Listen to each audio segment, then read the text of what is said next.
Alright, first YouTube video. And I'm going to talk about something that has been on, well, it's been quite probably all over your Facebook feed and my YouTube and Facebook feed as well. Star Wars, The Acolyte. Now, before I get into this show, let me go ahead and tell you a little bit about me.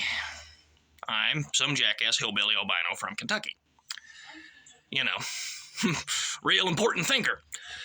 So, but I've also been a Star Wars fan since I was 4 years old. I remember when the special editions came out in '97, my mom took my brother to go see, they had put Empire Strikes Back in the theaters. And my mom took my brother to go see it, and of course I wasn't, but I don't even think I was 4 years old yet at the time. And I wanted to go, but of course I was being too little, I couldn't. Well, you couldn't tell 3-year-old me that, I rose hell. But when my brother got home,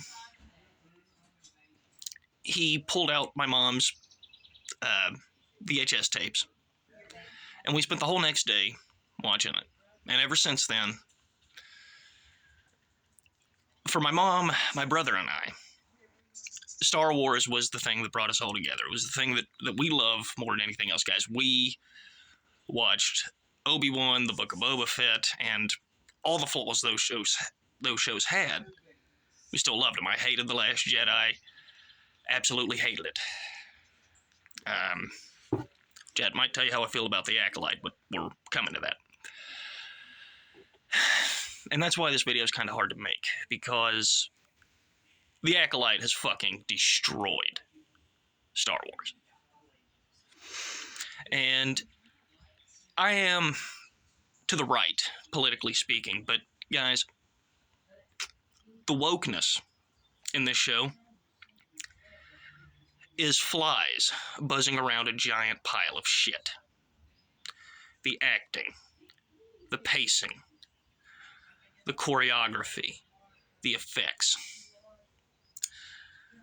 All of that is fucking garbage.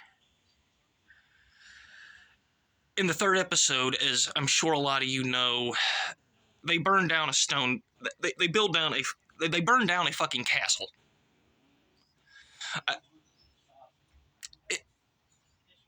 I mean, when Red versus Blue tells a better story than you, the writing is better, the characters are more consistent, you have a serious fucking problem.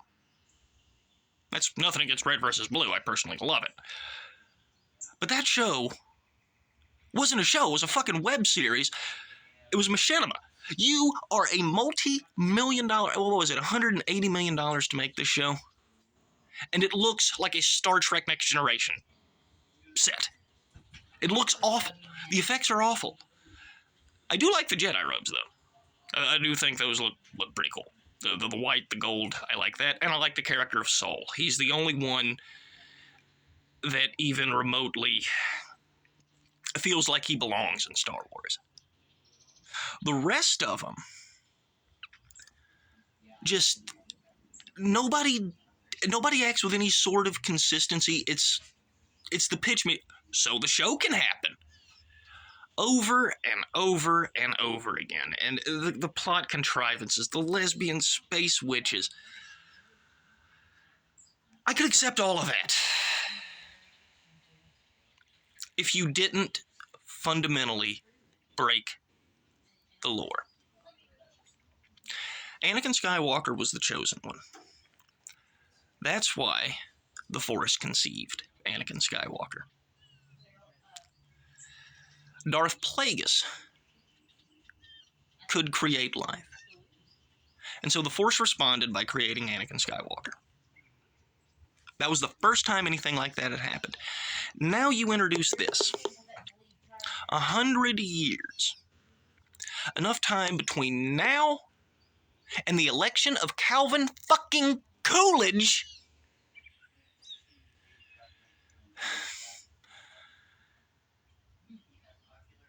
No one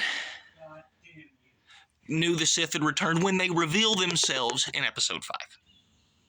Dude's like, yo, I'm a Sith. Don't call it a comeback. We've been here for years. You have got to be fucking kidding me. And personally, I knew the show was fucked. When flops around like a fish lady, Amanda Love, whatever, she comes out, attack me with all of your strength.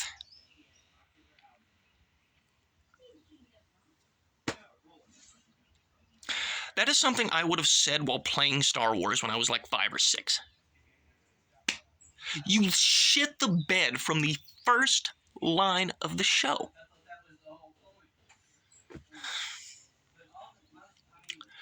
And the Sith have returned. Ki-Adi-Mundi fucking knows about it.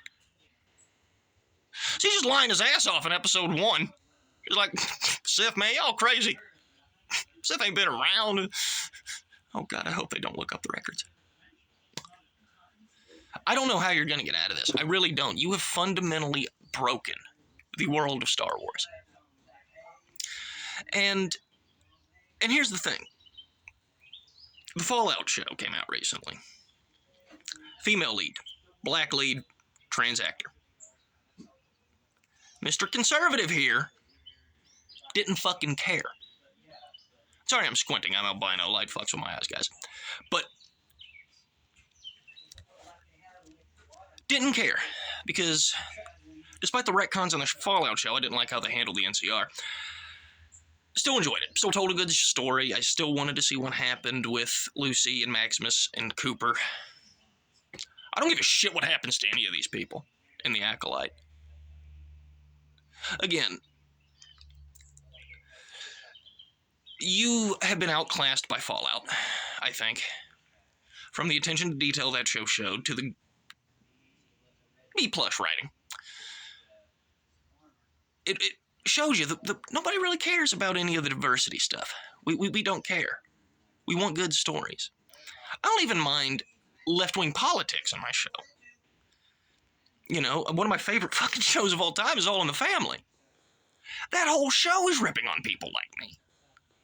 And it's fucking hysterical. Family Guy, American Dad, shows I love, rip on me all the time. That's okay. That's okay. That doesn't bother me.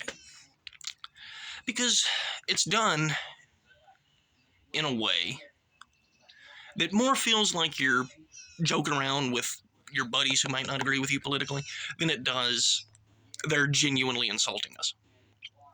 It feels like they're being playful.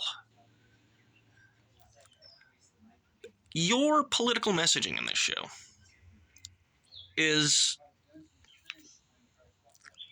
about as subtle as a bad guy named General Grievous or Darth Vader. You know, and that's not good storytelling. That's basically political propaganda. It's propaganda. But we don't want propaganda. We want good stories. Stories that don't fundamentally break the lore of the world that I've enjoyed for the past 30 years. I want the characters to be shown respect. I want the world to be shown respect. The history of this world. I'm a big history guy.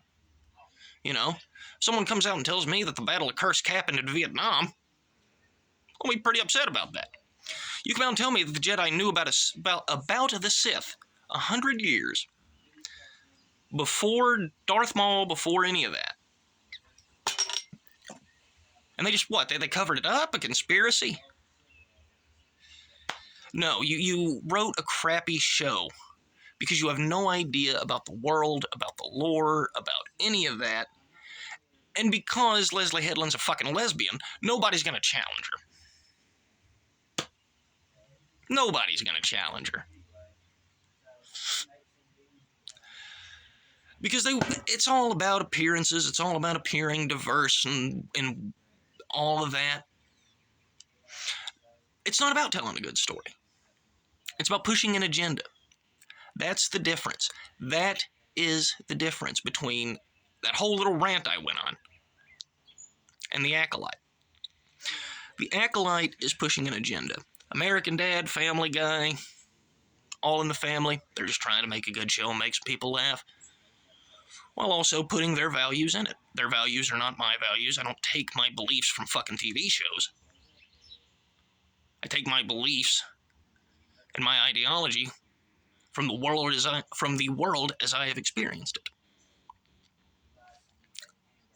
I'm an albino, guys. It's not a fucking, you think my parents like having to dunk me in a fucking tank of sunblock every time we went on vacation as kids? No. I actually probably didn't care, but that's not the point. The point is, we should not accept this rot of our culture at the expense of political messaging. We don't want propaganda. We want good stories. From the world of Star Wars to the ones that countless creative and smart people can make. You can clearly make good shows. You did it with Andor. Again, we loved Andor. That was diverse. The problems, again, it's like I said, the problems with the show are from the fundamental writing, pacing, character development, the fact that it looks like a fucking Next Generation set from the 90s. That is why this show sucks. All of the wokeness and forced diversity is flies buzzing around a pile of shit. Yeah, all of that stuff is annoying, but do not let it distract from the fundamental flaws of the show. Apparently Stone can catch on fire. Apparently the Sith the Sith have been around for 100 years. The Jedi knew about it, and they just... Yadi Moody felt like saying something cool, I guess. No. We should not accept this. But I think that's about all that I can stomach thinking about this fucking show. Hopefully this video isn't as much dog shit as I think it's going to be. Thanks for watching.